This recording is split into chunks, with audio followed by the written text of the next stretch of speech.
It's KFI AM 640, and you're listening to The Conway Show on demand on the iHeartRadio app. Thompson here for Conway. Timmy, way next couple of days, away through the weekend, back on Monday is my understanding. So Mark Thompson sitting in. There's a lot going on, and I don't need to tell you, tragedy hitting the Washington, D.C. National Guard outposts. We'll talk a bit about what's happening there. Welcome to our KFI kids, those who rotate in to take the floor. You know, when the regulars are rotating out, there are others who rotate in. Welcoming Mario on the board today. Yeah. Eileen Gonzalez in the newsroom today. And Lucy in traffic. Not to mention Richie, who is here pretty much all the time, but he rotates into the producer role today. Yes, sir. You take it all pretty smoothly, I would say. You're not at all intimidated by the producer role. No. Yeah. You've produced before. Yeah. You've produced for bigger talent than myself. I mean, this is kind of a soft pedal for you. Not even. I am a fan of yours ever since I remember hearing your voice on The Simple Live as a narrator. Oh, that's right, The Simple Live. You're pretty up there for me. Yeah, I forgot about that. Yeah. Right. Well, Nicole is already busy with the kids. Paris is still thinking about waking up.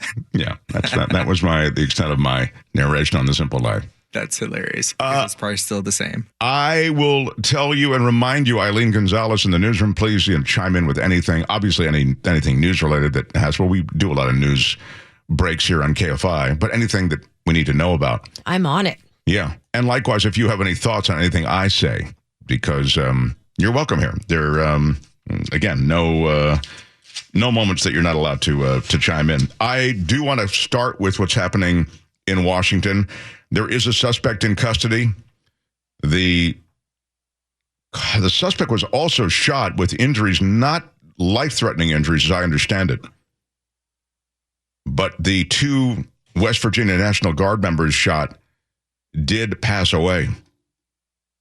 It's a brutal coda to what's happened so far. I mean, this National Guard presence, already very controversial in Washington, seems to be marked on this Thanksgiving Eve by this tragedy, and we don't know a lot about it yet, except for the location and the fact that these two National Guardsmen were fired upon.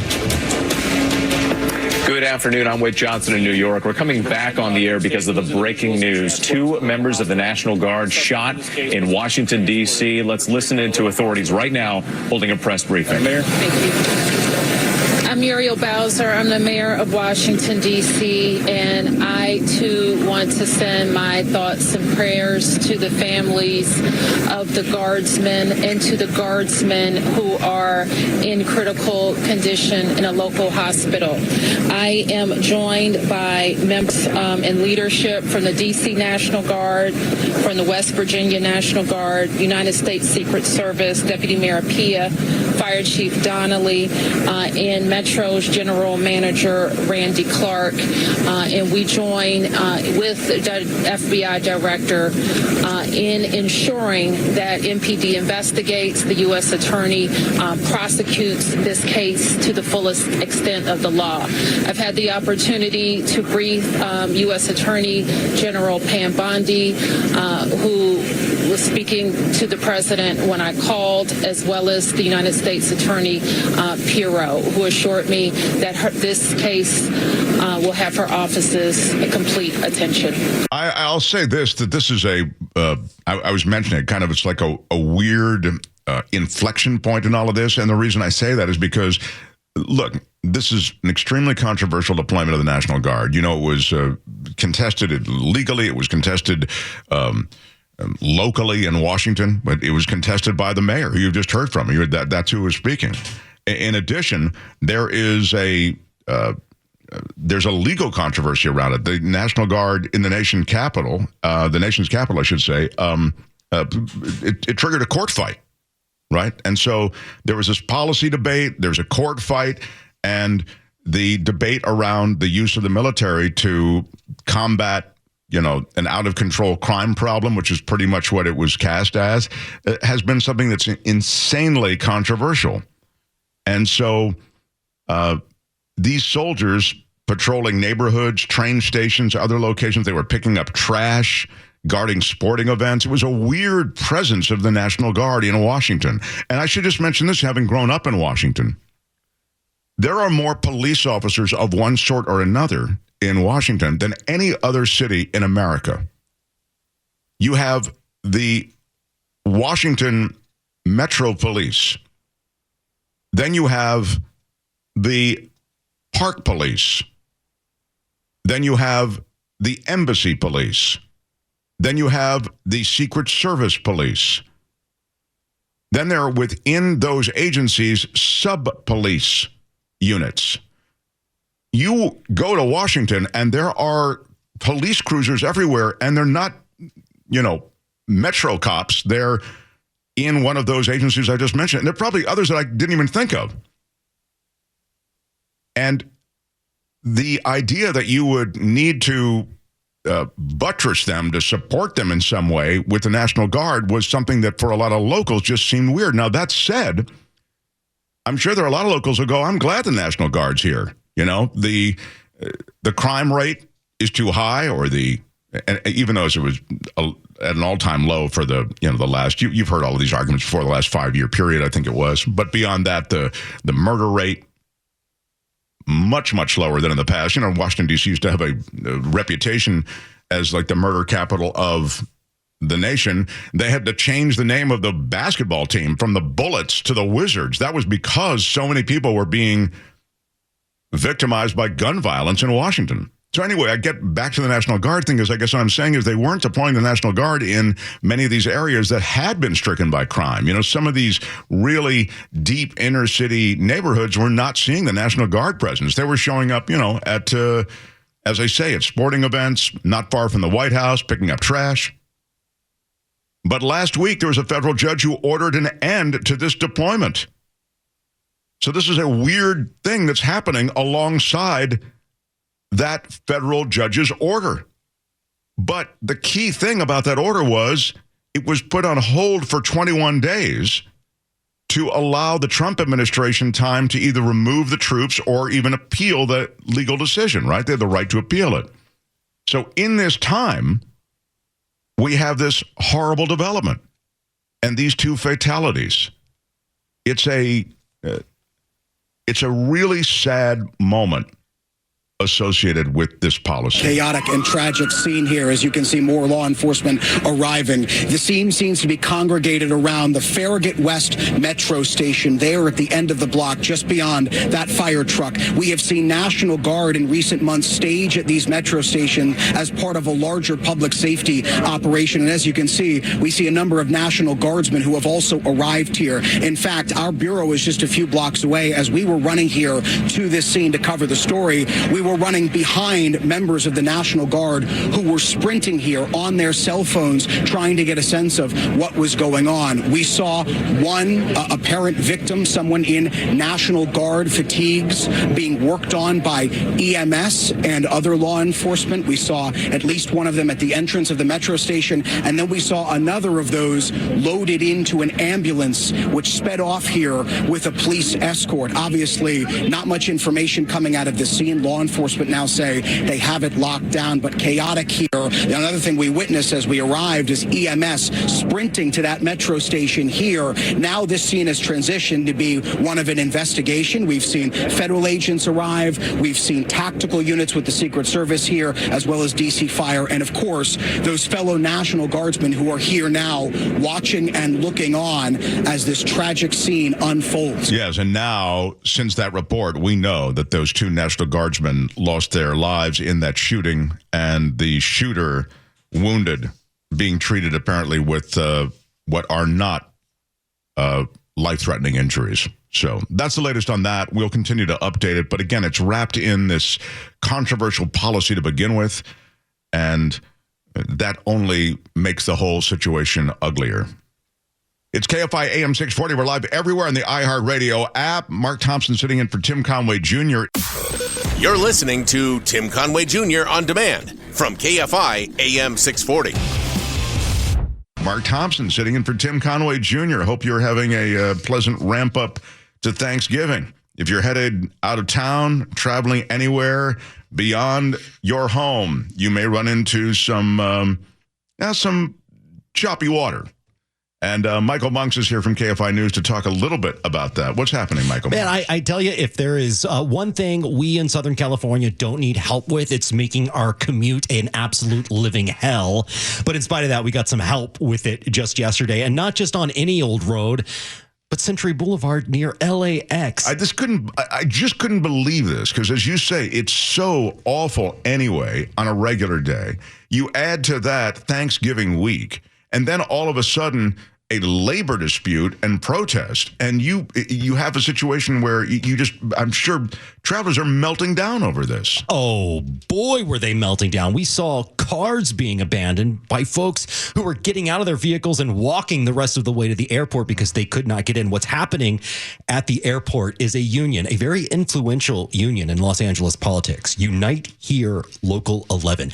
They represent a lot of hospitality workers, people who work in hotels and restaurants, also people who work at the airport, including a union group that works for a company called Flying Food, and they do a lot of catering for the airline companies. Sure, there. I've seen them on flights. Sure. Absolutely. These folks have a lot of complaints, as unions tend to do. Sure. Among those complaints, they want a new contract. They're concerned about work safety. They say they are working with fire hazard conditions and those sorts of things. They might be all those things. Absolutely. These may be things that they should be bringing to the bargaining table, and there could be ways to get the company's attention. Why are they bringing it to Century Boulevard? They brought it to Century Boulevard and to the attention of people rushing to get to the airport, shut down the intersection yesterday evening. Now, did they shut it down or did the cops shut it down because... The union people shut it down and the police had to show up to reopen it. Wow. They had to get those union folks out of the middle of the street. So LAX is governed by Los Angeles World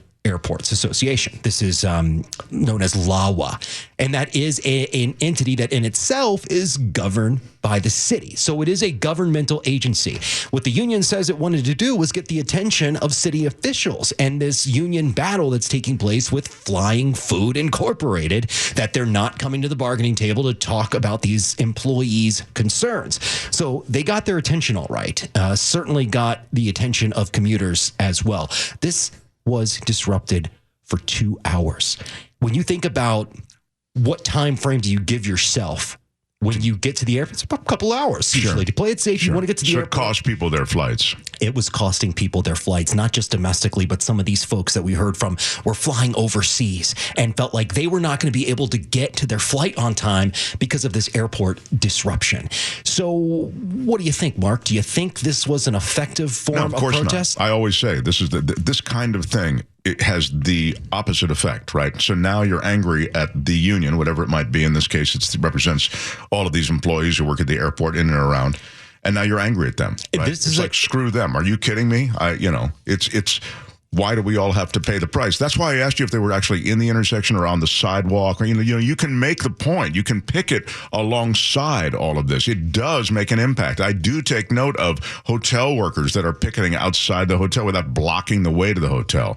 I think it's just the wrong way to proceed. It reminded me of June when the protest here really took off in earnest against federal immigration enforcement, because there may be folks living all around Los Angeles who have at least some sympathy for the perspective that we don't want these federal agents here. Not all of our listeners share that perspective, but there are probably a lot who do. But does that sympathy start to wane if you are on your way to or from work after a long day or before a long day and you're driving along the 101 freeway and suddenly it's shut down? And not just the immigration protests, the Palestine protest also did this tactic as well. If you're shutting down freeways and suddenly I'm the target and I have nothing to do with your issue at all, do you expect my sympathy for your objective to rise? Thank you. I mean, boy, that just states it bluntly. I think that's exactly right. It has the reverse effect. You become angry at those protesters, the blank protesters. Yeah, you're either joining the Israeli army or Right, signing up to work for ICE at that point. You're so mad about what these people have done. But this union is not stupid. This is not a bad union. This is the union that has brought a lot of policy changes to the city of Los Angeles. You see them at many city council meetings. They were behind this effort to raise the minimum wage for hotel workers and airport concession workers, all the way up to $30 by the time the Olympics arrive in 2028. And not only were they successful in getting that policy ushered through the city council, they were successful in beating down the corporations and the business groups that tried to get a referendum on the ballot to get it overturned. This is a strong group. This tactic, though, seems like an unwise choice. Yeah, it's interesting that such a smart union that's done so many smart things could be so not that smart when it comes to protests. Seems like they should maybe farm out the how we get our point across part of the union to some other people, and those who actually handle the negotiations are fine. But man, it was awful. An absolute mess. Yeah, I don't know if this is. I guess it's not actionable. I was always thinking that, you can, who do you sue? You can't, there's no one to sue. Well, it's probably some low-level criminal offense to stand and obstruct traffic. Sure. If anything, it's worthy of a ticket. Nothing happened.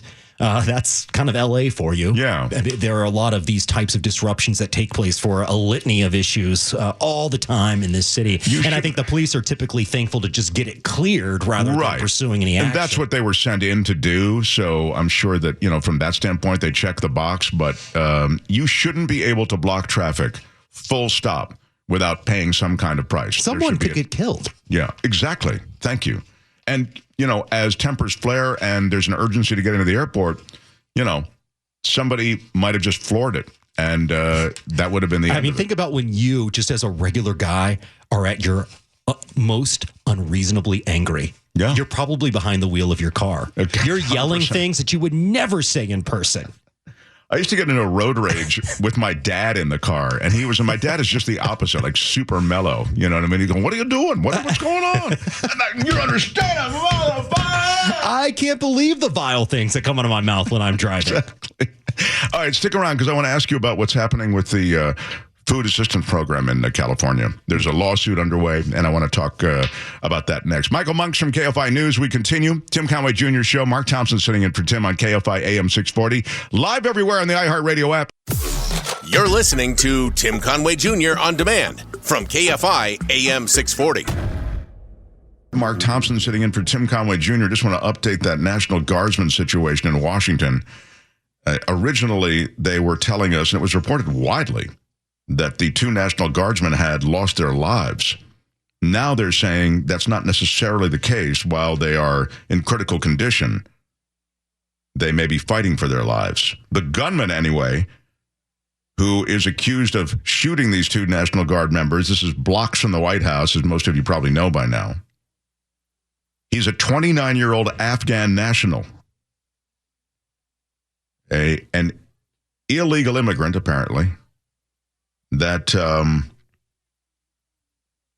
entered the U.S. after the withdrawal from Afghanistan, overstayed his visa. That visa is granted under that Operation Allies Welcome program, for a lot of people who were involved in the Afghani-American relationship during the war. Anyway, they're investigating more. They're looking at this as a possible act of international terrorism. I'm guessing it's a one-off. That's based on nothing. It's just based on the fact that there are a lot of one-offs. But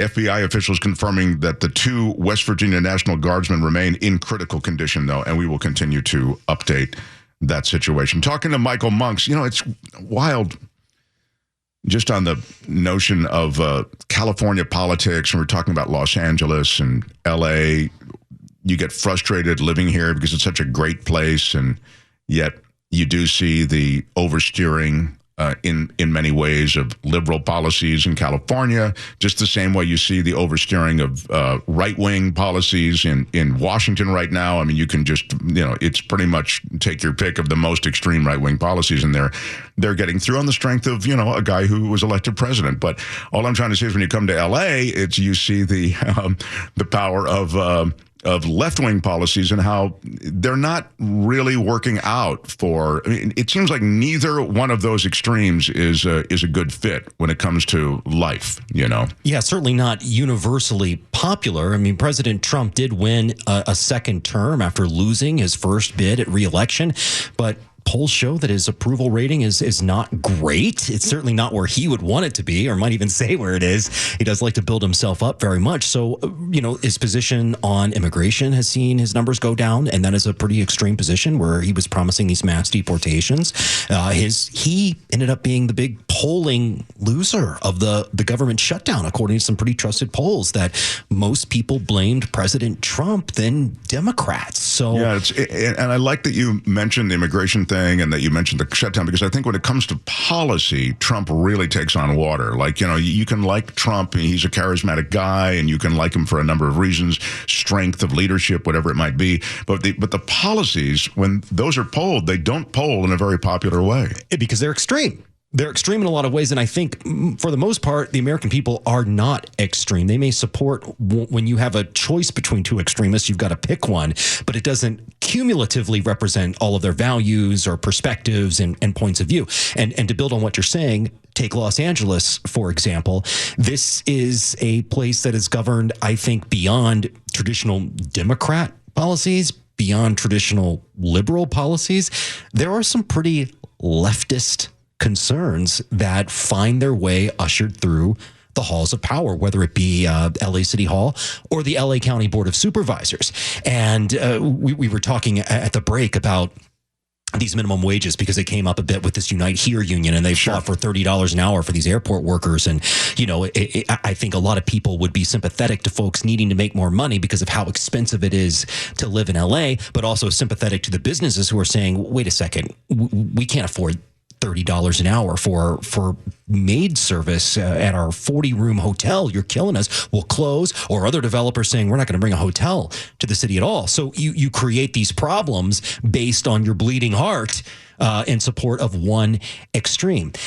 What I suggested to you, I think, is that an adult in the room might suggest, well, what are we doing here that's making it so expensive to live here? So that $20 an hour isn't enough to afford a home.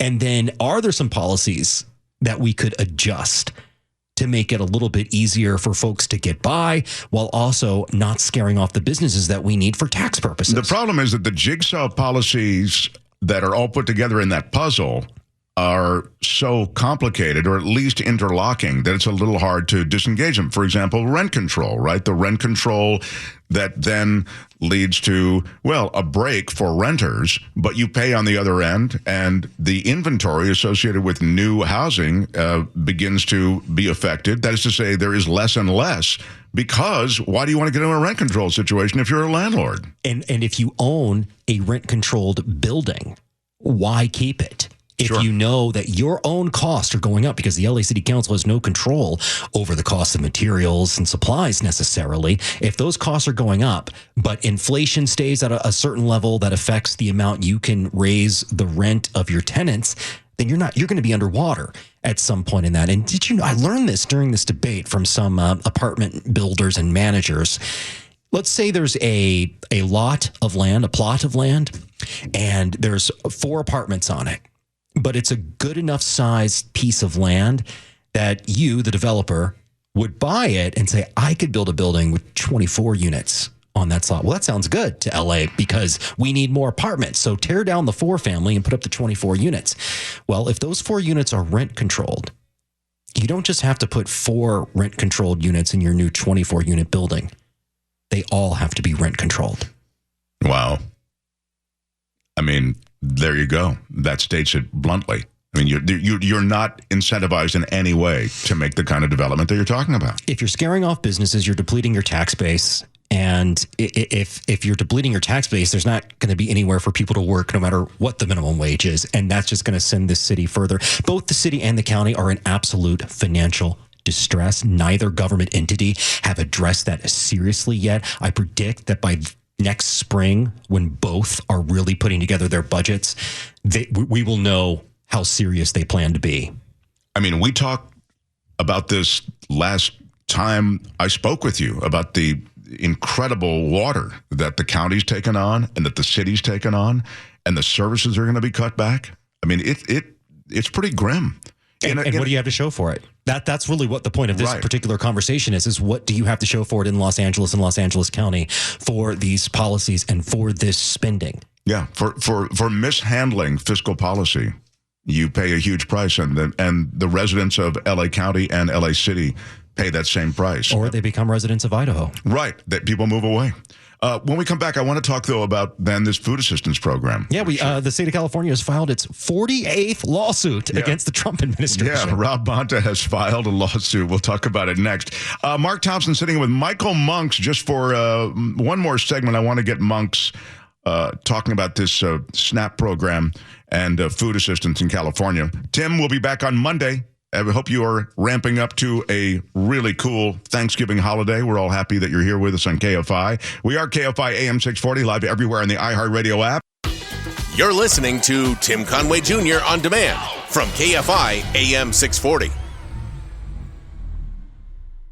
It is a California holiday. Mark Thompson sitting in for Tim Conway Jr. Glad you could be here with Michael Monks. We're talking about L.A. We're talking about politics in general. And I'll get back to that and a question about food assistance coming to California and a lawsuit being launched in California. But first, I want to remind you that the KFI Pastathon is coming up Tuesday. It's the 15th annual.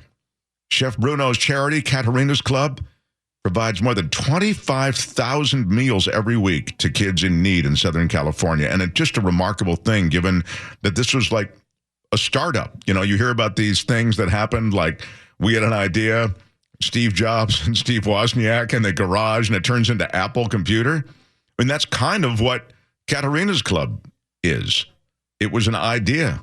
Chef Bruno's mother, I think, inspired it. And now this is the 15th annual KFI Pastathon. So your generosity makes it all happen. We're having a live broadcast on Giving Tuesday, which is December 2nd, this coming Tuesday, 5 a.m. to 8 p.m. All the shows will be there live at the Anaheim White House, 887 South Anaheim Boulevard. You can help with a donation from wherever you are, KFIAM640.com/pastathon. 100% of the donation goes to Caterers Club. And go to Any Smart and Final also and donate any amount at checkout, even in Arizona and Nevada.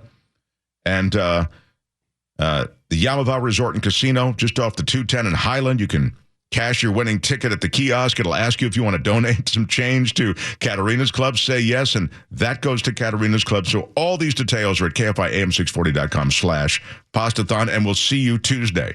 Now, on the eve of Thanksgiving, Attorney General Bonta is suing the Trump administration from California here. He's launching a lawsuit, although he's not alone. There are other, I think, attorneys general that are joining for unlawfully restricting eligibility for food assistance programs. Michael Monks, fill me in. You're right about other states being involved in this one. There was a news conference held today. Attorney General Rob Bonta, joined by some of his colleagues from these other states, 21 states in total, plus the District of Columbia. All these attorneys general suing the Trump administration over SNAP. This is the 48th lawsuit filed by the state of California against the Trump administration. We're 10 months into this thing. So it's been a long 4 years. You remember earlier this year, the governor called that special session to make sure that there was funding in the budget to do legal battle with Trump, and they have certainly lived up to that. So Rob Bonta today kind of enjoying the announcement that it's the 48th lawsuit. In fact, this isn't even the first one related to SNAP food benefits. It's the second one because they also sued to get the Trump administration to release some of those funds that were tied up in court before all of the money ran out at the end of October, and we had that delay in the SNAP benefits. This one seems to be a difference in interpretation of a law that was adjusted by the big, beautiful bill. That piece of legislation pushed by the president and Republicans in Congress made it so that people who came to the United States as refugees or seeking asylum status could no longer be eligible for SNAP benefits. But Rob Bonta says it's being interpreted by the Trump administration incorrectly. Here's what he said earlier. Let's be clear about what the USDA did. Earlier this year, Congress passed the so-called Big Beautiful Bill, which eliminated SNAP eligibility for individuals who entered the U.S. as refugees, were granted asylum or humanitarian parole. But the law is equally clear about what it didn't do. It didn't say that these individuals remain permanently barred from food assistance. It didn't prohibit them from becoming eligible when they adjust their status and become lawful permanent residents. And it certainly didn't allow USDA to rewrite federal law to create new barriers that Congress never enacted. Yet, USDA's new guidance does exactly that. So what he's saying is there may be people in the country who came here as refugees or classified as asylum seekers who would not be eligible for SNAP except for the fact that now they are lawful residents of the country. And he is alleging that the USDA has interpreted the language in the Big Beautiful Bill to say even those folks cannot receive their food stamp benefits. So what is the timeline then on possibly resolving this for a lot of people who use these benefits? It's going to be in court. It was fast for the previous SNAP lawsuit because the stakes were so high. That was every food stamp recipient across the country was facing the loss of their benefits. This one may not impact as many people because we're talking about refugees who have become lawful permanent residents. I mean, it may be a big number on paper, but in the grand scheme of the broader population, probably not so much. But a lot of these lawsuits, they've moved fast. They've absolutely moved fast. And with 21 states plus the D.C. area involved as well, you might see some swifter action.